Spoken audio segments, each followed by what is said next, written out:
Hi ಎಲ್ರಿಗೂ ನಮಸ್ಕಾರ. Welcome back to our channel.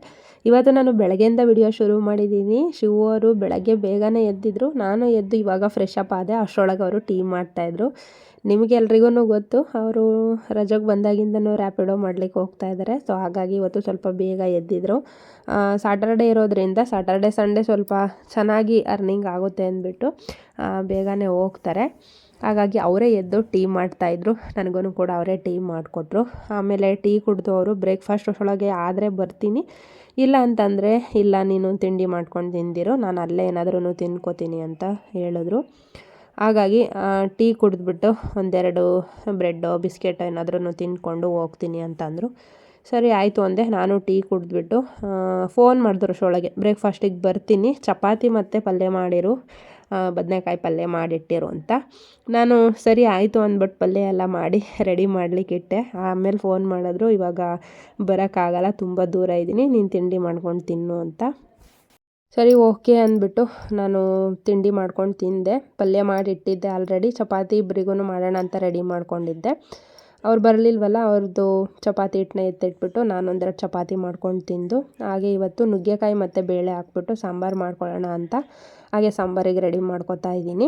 ಫಸ್ಟಿಗೆನೆಲ್ಲ ಬೇಳೆ ನುಗ್ಗೆಕಾಯಿ ಎಲ್ಲ ಬೇಯಿಸಿಟ್ಕೊಂಡಿದ್ದೆ. ಅವ್ರು ಬರೋದು ಲೇಟ್ ಆಗುತ್ತೆ ಅಂದ್ರಲ್ಲ, ಅಟ್ಲೀಸ್ಟ್ ಮಧ್ಯಾಹ್ನ ಊಟಕ್ಕಾದ್ರೂ ಬರ್ಬೋದು ಅಂದ್ಕೊಂಬಿಟ್ಟು ಸಾಂಬಾರು ಮಾಡಿ ಇಟ್ಬಿಡೋಣ, ಬಂದಮೇಲೆ ಅವರಿಗೆ ರೈಸ್ ಮಾಡಿ ಚಪಾತಿ ಮಾಡಿ ಕೊಟ್ಟರಾಯ್ತು ಅಂದ್ಬಿಟ್ಟು ಸಾಂಬಾರಿಗೆ ರೆಡಿ ಮಾಡ್ಕೊತಾ ಇದ್ದೀನಿ.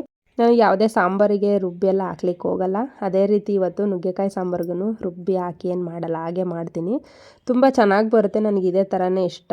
ಮಸಾಲೆ ಹಾಕ್ಬಿಟ್ಟು ಮಾಡಿದ್ರೆ ಏನಾದರೂ ರಾತ್ರಿ ಏನಾದರೂ ಸಾಂಬಾರು ಮಾಡಿದ್ರೆ ಬೆಳಗ್ಗೆ ತಿನ್ಲಿಕ್ಕೆ ಹೋದರೆ ಒಂಥರ ಅನಿಸುತ್ತೆ, ನನಗೆ ತಿನ್ಲಿಕ್ಕೆ ಆಗಲ್ಲ. ಅದೇ ಇದೇ ಥರ ಒಗ್ಗರಣೆಗೆ ಹಾಕ್ಬಿಟ್ಟು ಮಾಡಿದ್ರೆ ಒಂಥರ ಚೆನ್ನಾಗಿ ಬರುತ್ತೆ, ಟೇಸ್ಟ್ ಕೂಡ ತುಂಬ ಚೆನ್ನಾಗಿರುತ್ತೆ. ಹಾಗಾಗಿ ನನಗೆ ಇದೇ ಥರ ಒಗ್ಗರಣೆಗೆ ಹಾಕ್ಕೊಂಡು ಮಾಡಿನೇ ಅಭ್ಯಾಸ ಆಗೋಗ್ಬಿಟ್ಟಿದೆ. ಲಾಸ್ಟಲ್ಲಿ ತೋರಿಸ್ತೀನಿ ಯಾವ ರೀತಿಯಾಗಿ ಬಂದಿದೆ ಸಾಂಬಾರು ಅಂತ. ನಾನು ಜಸ್ಟು ಶುಂಠಿ ಬೆಳ್ಳುಳ್ಳಿನ ಚಚ್ಚಿಬಿಟ್ಟು ಒಗ್ಗರಣೆಗೆ ಹಾಕ್ಕೊಂಡೆ. ಸಾಸಿವೆ, ಶುಂಠಿ ಬೆಳ್ಳುಳ್ಳಿ ಹಾಗೆ ಕರಿಬೇವು ಸೊಪ್ಪು ಒಗ್ಗರಣೆಗೆ ಹಾಕ್ಕೊಂಡು, ಟೊಮೊಟೊ ಮತ್ತು ಈರುಳ್ಳಿ ಎರಡನ್ನೂ ಕೂಡ ಚಿಕ್ಕ ಚಿಕ್ಕದಾಗಿ ಕಟ್ ಮಾಡಿಕೊಂಡು ಒಗ್ಗರಣೆಗೆ ಹಾಕ್ಕೋತಾ ಇದ್ದೀನಿ. ಸ್ವಲ್ಪ ಕೊತ್ತಂಬರಿ ಹಾಕ್ಕೋತೀನಿ ಅಷ್ಟೇ. ಅದು ಬಿಟ್ಟರೆ ನಾರ್ಮಲ್ ಖಾರದ ಪುಡಿ, ಧನಿಯಾ ಪುಡಿ ಮತ್ತು ಸ್ವಲ್ಪ ಸಾಂಬಾರು ಪೌಡರ್ ಹಾಕಿ ಒಗ್ಗರಣೆಗೆ ಹಾಕ್ಕೋತೀನಿ. ಅದು ಬಿಟ್ಟರೆ ಬೇರೆ ಎಲ್ಲ ಏನೂ ನಾನು ಯೂಸೇ ಮಾಡಲ್ಲ. ಅಷ್ಟಕ್ಕೇ ತುಂಬ ಚೆನ್ನಾಗಿ ಬರುತ್ತೆ. ಅಷ್ಟರೊಳಗೆ ಮಧ್ಯಾಹ್ನ ತುಂಬ ಲೇಟ್ ಆಯಿತು. ನಾನು ಅಡುಗೆ ಎಲ್ಲ ಮುಗಿಸಿದ್ರೂ ಅವ್ರು ಬಂದಿರಲಿಲ್ಲ. ಹಾಗಾಗಿ ಚಪಾತಿ ಇತ್ತು, ಒಂದೆರಡು ಚಪಾತಿ ತಿನ್ಕೊಬಿಡೋಣ ಅಂದ್ಬಿಟ್ಟು ಪ್ಲೇಟಿಗೆ ಹಾಕ್ಕೊಂಡೆ. ಸಾಂಬಾರಿತ್ತು ಸ್ವಲ್ಪ, ಅದನ್ನು ಕೂಡ ಬೇಯಲಿಕ್ಕಿಟ್ಟೆ. ನನ್ನ ಸಾಂಬಾರು ಕೂಡ ರೆಡಿ ಆಯಿತು, ನೋಡ್ತಾ ಇರ್ಬೋದು ಎಷ್ಟು ಚೆನ್ನಾಗಿ ಬಂದಿದೆ ಅಂತ. ಸ್ವಲ್ಪ ಪಾತ್ರೆಗಳಿದೆಲ್ಲ ತೊಳ್ಕೊಂಡು ಕ್ಲೀನ್ ಮಾಡ್ಕೋಬೇಕು. ಹಾಗೆ ತಿಂದು ಮುಗಿಸ್ಬಿಟ್ಟು ಚಪಾತಿನ ಇವಾಗ ನಾನು ಸ್ವಲ್ಪ ಟಿ ವಿ ಕ್ಯಾಬಿನೆಟ್ ಕ್ಲೀನ್ ಮಾಡ್ಕೊಳ್ಳೋಣ ಅಂದ್ಬಿಟ್ಟು ಗ್ರೋಸರಿ ಎಲ್ಲ ತೊಗೊಂಡು ಬಂದಿದ್ದೆಲ್ಲ ಕ್ಯಾಬಿನೆಟಲ್ಲೇ ಇಟ್ಟಿದ್ದೆ.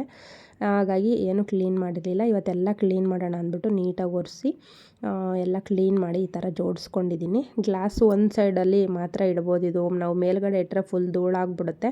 ಅದಕ್ಕೋಸ್ಕರ ಶೂ ಓರ್ ಮೊಮೆಂಟಸ್ ಎಲ್ಲ ಒಳಗಡೆ ಇಟ್ಬಿಟ್ಟಿದ್ದೀನಿ ಈ ಸಲ. ಮೇಲ್ಗಡೆನೂ ಅಷ್ಟೇ ಎಲ್ಲ ನೀಟಾಗಿ ಒರೆಸ್ಕೊಂಡು ಈ ರೀತಿಯಾಗಿ ಕ್ಲೀನ್ ಮಾಡ್ಕೊಂಡಿದ್ದೀನಿ. ಗ್ರೋಸರಿ ಎಲ್ಲ ತಂದಿದ್ವಲ್ಲ, ಕಾಳುಗಳು ಎಲ್ಲ, ಅದನ್ನೆಲ್ಲ ಇಲ್ಲೇ ಇಟ್ಕೊಂಡಿದ್ದೀನಿ. ಒಂದು ಬಾಕ್ಸಲ್ಲಿ ಹಾಕಿ ನೀಟಾಗಿ ತುಂಬಿ ಎತ್ತಿಟ್ಕೋಬೇಕು. ನೋಡಿ ಈ ಸಲ ಈ ರೀತಿಯಾಗಿ ಜೋಡಿಸ್ಕೊಂಡಿದ್ದೀನಿ. ನಾನು ಡೈಲಿ ಒಂದೊಂದು ಕ್ಲೀನ್ ಮಾಡ್ಕೊತಾನೆ ಇರ್ತೀನಿ. ತುಂಬ ಜನ ಕಮೆಂಟ್ ಮಾಡ್ತೀರಾ, ಏನಕ್ಕೆ ಯಾವಾಗಲೂ ಕ್ಲೀನ್ ಮಾಡ್ತಾನೆ ಇರ್ತೀರಾ ಅಂತ. ಅದೇನೋ ಗೊತ್ತಿಲ್ಲ, ಸ್ವಲ್ಪ ಧೂಳಾದರೂ ನನಗೆ ಇರೋಕ್ಕಾಗಲ್ಲ, ಥರ ಇರಿಟೇಷನ್ ಆಗ್ತಾ ಇರುತ್ತೆ. ಸೊ ಹಾಗಾಗಿ ಎಲ್ಲ ಕ್ಲೀನ್ ಮಾಡ್ಕೊತಾ ಇರ್ತೀನಿ. ನೆಕ್ಸ್ಟು ಇದೊಂದು ಗಿಡ ತೊಗೊಂಡು ಬಂದಿದ್ನಲ್ಲ ಬಾಂಬಿನೋ, ಸೊ ಇದನ್ನು ಕ್ಲೀನ್ ಮಾಡೋಣ ಅಂದ್ಬಿಟ್ಟು ಎಲ್ಲ ಕ್ಲೀನ್ ಮಾಡಿ ಅದು ಬೌಲೆಲ್ಲ ಅದನ್ನು ತೊಳೆದು ಗಿಡನೂ ಕೂಡ ತೊಳೆದು ಸ್ಟೋನೆಲ್ಲ ಹಾಕ್ಬಿಟ್ಟು ಎತ್ತಿಟ್ಕೊಂಡಿದ್ದೀನಿ. ಸ್ವಲ್ಪ ನೀರೆಲ್ಲ ಕೆಳಗಡೆ ನೀರಾಗಿರುತ್ತಲ್ಲ ಅದೆಲ್ಲ ಹೋದ್ಮೇಲೆ ತಗೊಂಡು ಒಳಗಡೆ ಇಡಬೇಕು. ಸೊ 15 ದಿನಕ್ಕೆ ಒಂದು ಸಲ ತೊಳಿತಾ ಇದ್ದೆ. ಈ ಸಲ ತುಂಬ ದಿನ ಆಯಿತು ತೊಳೆದಿರಲಿಲ್ಲ, ಹಾಗಾಗಿ ನೀರು ಖಾಲಿ ಆಗಿಬಿಟ್ಟಿತ್ತು. ತೊಳೆದ್ಬಿಟ್ಟು ಅದನ್ನು ಕೂಡ ಎತ್ತಿಟ್ಟು ಪಾತ್ರೆಗಳಿತ್ತು ಕಿಚನಲ್ಲಿ, ಪಾತ್ರೆ ತೊಳೆದ್ಬಿಟ್ರೋಣ ಅಂತ ಪಾತ್ರೆ ತೊಳ್ಕೊತಾ ಇದ್ದೀನಿ.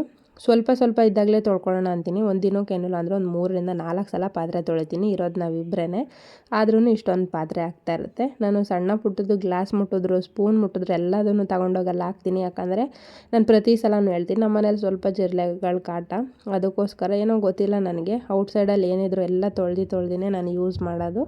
ಹಾಗೆ ನಾನು ಏನಾದ್ರೂ ಗೊತ್ತಿಲ್ಲದಲ್ಲೇ ಮಿಸ್ಸಾಗಿ ಒಂದು ಗ್ಲಾಸ್ ಇದ್ರೂ ಕೂಡ ಅದನ್ನು ತೊಳೆದ್ಬಿಟ್ಟೇ ನಾನು ಯೂಸ್ ಮಾಡ್ತೀನಿ. ಯಾರಿಗೆ ಗೊತ್ತು ಜಿರಳೆ ಓಡಾಡಿರುತ್ತೋ ಏನೋ ಅಂದ್ಬಿಟ್ಟು ಭಯ.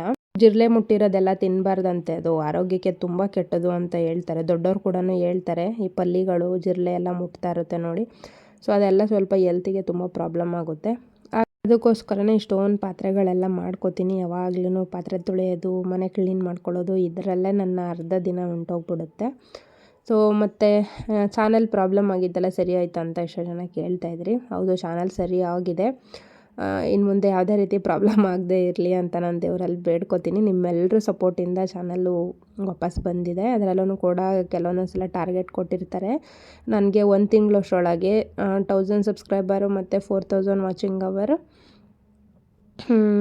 ಇನ್ನೂ ಏನೋ ಒಂದು ಟಾರ್ಗೆಟ್ ಕೊಟ್ಟಿದ್ದರು. ನಂದು 1000 ಸಬ್ಸ್ಕ್ರೈಬರ್ ಆಗಲೇ ಇಲ್ಲ. 3 ತಿಂಗಳಿಂದ ಕಾದ್ರೂ 1000 ಸಬ್ಸ್ಕ್ರೈಬರ್ ಕೂಡ ಆಗಲಿಲ್ಲ. ಅದ್ರದ್ದೇನೋ ಗೊತ್ತಿಲ್ಲ, ಮ್ಯಾಟ್ರ್ ಆಗಲಿಲ್ಲ ಅನ್ಕೋತೀನಿ. ಸೊ ಚಾನಲ್ಲೇನೋ ವಾಪಸ್ ಬಂತು. ನೆಕ್ಸ್ಟು ಸ್ವಲ್ಪ ಹಾಲು ಮಿಕ್ಕಿತ್ತು, ಯಾಕೋ ಒಡೆದೋಗೋ ಚಾನ್ಸಸ್ ಇದೆ ಅಂದ್ಕೊಂಡೆ. ಅದಕ್ಕೆ ಚೆನ್ನಾಗಿ ಕಾಯಿಸ್ಬಿಟ್ಟು ಅದಕ್ಕೆ ಸ್ವಲ್ಪ ಲೆಮನ್ ಹಾಕಿದ್ದೀನಿ. ಅದರಲ್ಲೇ ಪನ್ನೀರ್ ಮಾಡೋಣ ಅಂದ್ಬಿಟ್ಟು ಯೂಟ್ಯೂಬ್ ನೋಡಿಕೊಂಡು ಟ್ರೈ ಮಾಡೋಣ ಅಂದ್ಬಿಟ್ಟು ಟ್ರೈ ಮಾಡ್ತಾಯಿದ್ದೀನಿ. ನೋಡೋಣ ಯಾವ ರೀತಿಯಾಗಿ ಬರುತ್ತೆ ಅಂತ. ಚೆನ್ನಾಗಿ ಬಂದರೆ ಹೇಳ್ತೀನಿ, ಚೆನ್ನಾಗಿ ಬಂದಿಲ್ಲ ಅಂದರೆ ಗೊತ್ತಿಲ್ಲ. ನನಗೆ ಫಸ್ಟ್ ಟೈಮ್ ಮಾಡ್ತಾ ಇರೋದು ನಾನು ಕೂಡ.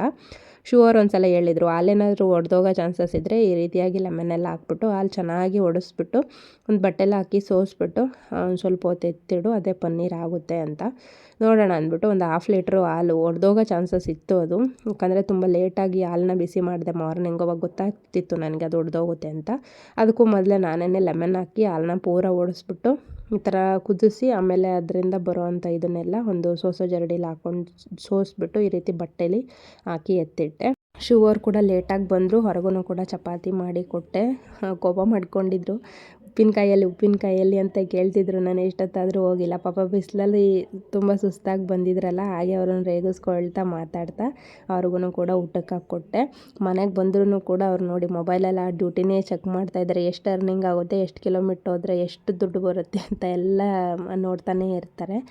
ಆಮೇಲೆ ಅವರು ಮಲ್ಕೊಂಡ್ರು. ನಾನು ಸಂಜೆ ಆಯಿತು, ಫ್ರೆಶ್ ಅಪ್ ಎಲ್ಲ ಆದೆ. ದೇವ್ರ ಪಾತ್ರೆ ತೊಳೆಯೋಣ ಅಂತ. ನಿಮ್ಗೆಲ್ರಿಗೂ ಗೊತ್ತು, ನನ್ನ ತಂಗಿ ಡೆಲಿವರಿ ಆಗಿತ್ತು. ಹಾಗಾಗಿ ನಾನು ದೇವ್ರ ಪೂಜೆ ಮಾಡೇ ಇಲ್ಲ. ಮನೇಲಿ ದೇವ್ರ ಪೂಜೆ ಮಾಡ್ದಲ್ಲೇ ಇರೋದು ತುಂಬ ಅಂದರೆ ತುಂಬ ಕಷ್ಟ ನನಗೆ. ಅದು ಹೇಳೋಕ್ಕಾಗಲ್ಲ. ಮನಸ್ಸಿಗೆ ಏನೋ ಒಂಥರ ಬೇಜಾರು ಅನ್ನಿಸ್ತಾ ಇರುತ್ತೆ.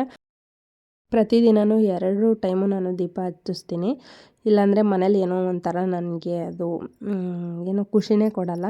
ಹಾಗಾಗಿ ಇವತ್ತು ದೇವ್ರ ಮನೆ, ದೇವ್ರ ಪಾತ್ರೆ ಎಲ್ಲದನ್ನು ತೆಗೆದು ತೊಳಿಲಿಕ್ಕೆ ಹಾಕಿದ್ದೀನಿ. ಇದೇನೇ ನಾನು ಬೆಳ್ಳಿದು ಕಳಸು ಚಮ್ ತೊಗೊಂಡಿದ್ದು. ಅವತ್ತು ನನಗೆ ತೋರ್ಸೋಕ್ಕಾಗಲಿಲ್ಲ ಜ್ಯುವೆಲ್ರಿ ಬ್ಲಾಗ್ ಮಾಡಿದಾಗ. ಆಲ್ರೆಡಿ ಕಳಸ ಊಡ್ಬಿಟ್ಟಿದೆ. ಸೊ ಹಾಗಾಗಿ ಇವತ್ತು ತೋರಿಸ್ತಾ ಇದ್ದೀನಿ. ಈ ರೀತಿಯಾಗಿದೆ.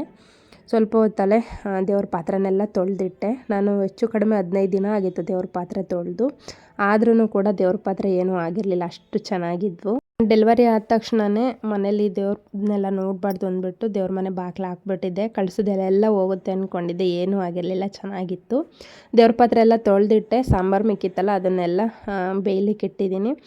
ಹಾಗೆ ಒಂದು ಸ್ವಲ್ಪ ರೈಸ್ ಮಾಡ್ಕೋಬೇಕು. ಶುವರ್ ನನಗೇನು ಊಟ ಬೇಡ ಅಂದರು. ಇನ್ನೂ ಎದ್ದೇ ಇರಲಿಲ್ಲ ಅವರು. ಆಮೇಲೆ 10:15 ಎದ್ರು ಟೀ ಬೇಕು ಅಂತ ಹೇಳ್ಬಿಟ್ಟು ಅವ್ರಿಗೆ ಟೀ ಮಾಡೋಣ ಅಂದ್ಬಿಟ್ಟು ಟೀ ಸೋಸಿ ಕೊಡ್ತಾಯಿದ್ದೀನಿ. ಸ್ವಲ್ಪ ಟೀ ಎತ್ತಿಟ್ಟಿದ್ದೆ ಅವರಿಗೆ ಸಂಜೆನೇ. ಅದನ್ನೇ ಟೀನ ಕೊಟ್ಬಿಡೋಣ ಅವ್ರಿಗೆ ಅಂದ್ಬಿಟ್ಟು ಬಿಸಿ ಮಾಡಿ ಅವ್ರಿಗೆ ಕೊಟ್ಟೆ. ಅವರು ಟೀ ಕುಡಿದ್ಬಿಟ್ಟು ಕುತ್ಕೊಂಡ್ರು. ಅಷ್ಟರೊಳಗೆ ಸ್ವಲ್ಪ ಚಪಾತಿ ಹಿಟ್ಟಿತ್ತು, ಅದನ್ನೇ ಚಪಾತಿ ಮಾಡ್ಕೊಳ್ಳೋಣ ಅಂತ ಒಂದು ಚಪಾತಿ ಮಾಡ್ಕೊತಾ ಇದ್ದೀನಿ. ಕಾಲು ಬೇರೆ ಸಡನ್ನಾಗಿ ನನಗೆ ಉಳುಕ್ದಂಗೆ ಆಗ್ಬಿಟ್ಟು ನೋವಾಗ್ಬಿಡ್ತು. ಕಾಲು ಕೆಳಗೂರಕ್ಕೂ ಆಗ್ತಿಲ್ಲ, ಬಲಗಾಲು ಅಷ್ಟು ನೋವಾಗ್ಬಿಟ್ಟಿದೆ. ಸ್ವಲ್ಪ ವಿಕ್ಸೆಲ್ಲ ಹಚ್ಚಿದ್ರು ಶುವರು. ಹಾಗೆ ಚಪಾತಿ ಮಾಡಿಕೊಂಡೆ. ಒಂದು ಚಪಾತಿ ದೊಡ್ಡದಾಗಿ ಮಾಡ್ಕೊಂಡಿದ್ದೀನಿ. ಇದನ್ನೇನು 2-3 ಮಾಡ್ಕೊಳ್ಳಿ ಅಂದ್ಬಿಟ್ಟು ಅದನ್ನೇ ದೊಡ್ಡದಾಗಿ ಲಟ್ಟಿಸ್ಕೊಂಡು ಚಪಾತಿ ಮಾಡಿಕೊಂಡೆ. ಮಧ್ಯಾಹ್ನ ಎಷ್ಟೇ ಲೇಟಾಗಿ ಊಟ ಮಾಡಿದ್ರು ರಾತ್ರಿ ಸ್ವಲ್ಪನಾದ್ರೂ ಊಟ ಮಾಡಿ ಮಲ್ಕೋಬೇಕು ನಾನು. ಇಲ್ಲ ಅಂತಂದರೆ ನಂಗೆ ಅರ್ಧ ಹೊತ್ತಲ್ಲಿ ಹಸುವಾಗ್ಬಿಡುತ್ತೆ. ಅದಕ್ಕೋಸ್ಕರ ಒಂದು ಚಪಾತಿ ತಿನ್ನೋಣ ಅಂದ್ಬಿಟ್ಟು ಚಪಾತಿನೂ ಕೂಡ ರೆಡಿ ಮಾಡಿಕೊಂಡೆ. ಅವರು ಅಷ್ಟರೊಳಗೆ ಟೀ ಕುಡಿದು ಸ್ವಲ್ಪ ಮುಖ ಎಲ್ಲ ತೊಳ್ಕೊಂಡು ಮೊಬೈಲ್ ಹಿಡ್ಕೊಂಡು ಕೂತಿದ್ರು. ನಾನು ನನ್ನ ಕೆಲಸ ಎಲ್ಲ ಒಂದೊಂದೇ ಎಲ್ಲ ಮುಗಿಸ್ಕೊಂಡೆ. ಇವತ್ತಿನ ನನ್ನ ಸಿಂಪಲ್ ವ್ಲಾಗ್ ಇದಾಗಿತ್ತು. ಸೊ ಜಾಸ್ತಿ ಎಲ್ಲ ಏನಿಲ್ಲ. ತುಂಬ ಜನ ಔಟ್ಸೈಡ್ ಹೋಗಿ ಬನ್ನಿ ಒಂದು ಸಲ, ಅಣ್ಣ ಬಂದು ಎಷ್ಟು ದಿನ ಆಯಿತು ಅಂತೆಲ್ಲ ನನಗೆ ಮೆಸೇಜ್ ಆಗ್ತಾ ಇರ್ತೀನಿ. ಏನು ಮಾಡಲಿ, ಅವರು ಆಚೆ ಎಲ್ಲೋ ಕರ್ಕೊಂಡು ಹೋಗ್ತಾ ಇಲ್ಲ. ಸೊ ಅದಕ್ಕೋಸ್ಕರ ಹಿಂಸೆ ಮಾಡಲಿಕ್ಕೆ ನನಗೂ ಇಷ್ಟ ಇಲ್ಲ. ನೋಡೋಣ, ಇನ್ನೂ 8 ದಿನ ಟೈಮ್ ಇದೆ. ಅಷ್ಟರೊಳಗೆ ಸಾಧ್ಯ ಆದರೆ ಎಲ್ಲಾದ್ರೂ ಹೋಗ್ತೀವಿ. ಇಲ್ಲಾಂದರೆ ನೆಕ್ಸ್ಟ್ ಟೈಮ್ ಹೋಗೋಣ ಅಂದ್ಕೊಂಡು ಸುಮ್ಮನೆ ಆಗಿದ್ದೀನಿ. ಇದೊಂದೇ ಸಲ ಏನಲ್ಲ ಅಲ್ವಾ, ಹೋಗ್ಬೋದು. ಲೈಫ್ ತುಂಬ ಇನ್ನೂ ದೊಡ್ಡದಿದೆ, ಹೋಗೋಣ. ಒಂದು ಟೈಮ್ ಇಲ್ಲ ಅಂದರೆ ಇನ್ನೊಂದು ಟೈಮ್ ಹೋಗ್ಬೋದು. ಬಟ್ ಈ ಸಲ ಏನೋ ಅವರು ತುಂಬ ಮನೇಲಿರೋಕ್ಕೆ ಇಷ್ಟಪಡ್ತಾ ಇದ್ದಾರೆ. ಅದು ಅದಲ್ಲೇ ರ್ಯಾಪಿಡೋ ಬೇರೆ ಹೊಡಿಲಿಕ್ಕೆ ಹೋಗ್ತಾ ಇದ್ದಾರೆ. ಹಾಗಾಗಿ ನಾನು ಜಾಸ್ತಿ ಹಿಂಸೆ ಕೊಡ್ತಾ ಇಲ್ಲ. ಸುಮ್ಮನೆ ನಾವು ಏನೋ ಮಾತಾಡಿದಷ್ಟು ಜಗಳ ಎಲ್ಲ ಆಗ್ತಾ ಇರುತ್ತೆ. ಅದೆಲ್ಲ ಕಡಿಮೆ ಆಗಬೇಕು ಅಂದರೆ ಅವ್ರಿಗೆ ನಾವೇ ಅಡ್ಜಸ್ಟ್ ಆಗ್ತಾ ಹೋಗಬೇಕು. ನಂಗೆ ಇದರಲ್ಲೇ ಖುಷಿ ಇದೆ, ಏನು ಪರವಾಗಿಲ್ಲ. ಅವರು ಡ್ಯೂಟಿಯಿಂದ ಬಂದ ತಕ್ಷಣ ಎಲ್ಲಾದರೂ ಆಚೆ ಕರ್ಕೊಂಡು ಹೋಗ್ತಾರೆ. ಏನಾದರೂ ಪಾನಿಪುರಿ, ಗೋಬಿ ಮಂಚೂರಿ ತಿನ್ಕೊಳ್ತೀವಿ, ಅಲ್ಲೇ ಸುತ್ತಾಡ್ತೀವಿ, ಮಾತಾಡ್ಕೋತೀವಿ, ಬರ್ತೀವಿ. ಓಕೆ, ಪರವಾಗಿಲ್ಲ. ಒಂದು ಸಲ ಅಲ್ವಾ, ಒಂದು ಸಲ ರಜಕ್ಕೆ ಬಂದಾಗ ಆಚೆ ಹೋಗಲಿಲ್ಲ ಅಂದರೆ ಏನು ಅನ್ಸಲ್ಲ ಅಂದ್ಬಿಟ್ಟು ಸೊ ಆರಾಮಿದ್ದೀನಿ, ಏನು ಪರವಾಗಿಲ್ಲ. ತಂಗಿ ಡೆಲಿವರಿ ಅದು ಇದು ಅಂತ ಓಡಾಟದಲ್ಲೇ ಅಲ್ಲೊಂದು 3-4 ದಿನ ಹೋಯ್ತು. ಸೊ ಹಿಂಗೆ ದಿನ ಕಳೆಯೋದು, ಏನು ಪರವಾಗಿಲ್ಲ. ಓಕೆ, ಇದಿಷ್ಟು ನನ್ನ ಇವತ್ತಿನ ವ್ಲಾಗ್ ಆಗಿತ್ತು. ನೆಕ್ಸ್ಟು ವಿಡಿಯೋ ಒಟ್ಟಿಗೆ ಸಿಗ್ತೀನಿ. ಇವತ್ತಿನ ವಿಡಿಯೋ ಇಷ್ಟ ಆದರೆ ಲೈಕ್, ಶೇರ್, ಕಮೆಂಟ್ ಮಾಡಿ. ಹಾಗೂ ಚಾನಲ್ನ ಸಬ್ಸ್ಕ್ರೈಬ್ ಆಗೋದು ಮರಿಬೇಡಿ. ಪ್ಲೀಸ್ ಸಪೋರ್ಟ್ ಮಾಡಿ. ನಿಮ್ಮ ಸಪೋರ್ಟ್ ನಂಗೆ ತುಂಬ ಮುಖ್ಯ. ನೀವು ಸಪೋರ್ಟ್ ಮಾಡೋದ್ರ ಜೊತೆಲಿ 4 ಜನದ ಹೊಟ್ಟೆನಾದ್ರೂ ತುಂಬುತ್ತೆ. ನನಗೆ ಬರೋ ಯೂಟ್ಯೂಬ್ ಅಮೌಂಟಲ್ಲಿ ನಾನು ಒಂದು 4 ಜನಕ್ಕಾದರೂ ಅಟ್ಲೀಸ್ಟ್ ಏನಾದರೂ ಒಂದು ಸಹಾಯ ಮಾಡ್ಬೋದು ಅನ್ನೋ ಇಂಟೆನ್ಷನಿಗೋಸ್ಕರ ನಾನು ಯೂಟ್ಯೂಬ್ ಶುರು ಮಾಡಿದ್ದೀನಿ. ಸೊ ಪ್ಲೀಸ್ ಸಪೋರ್ಟ್ ಮಾಡಿ. Thank you for watching my video. Love you all.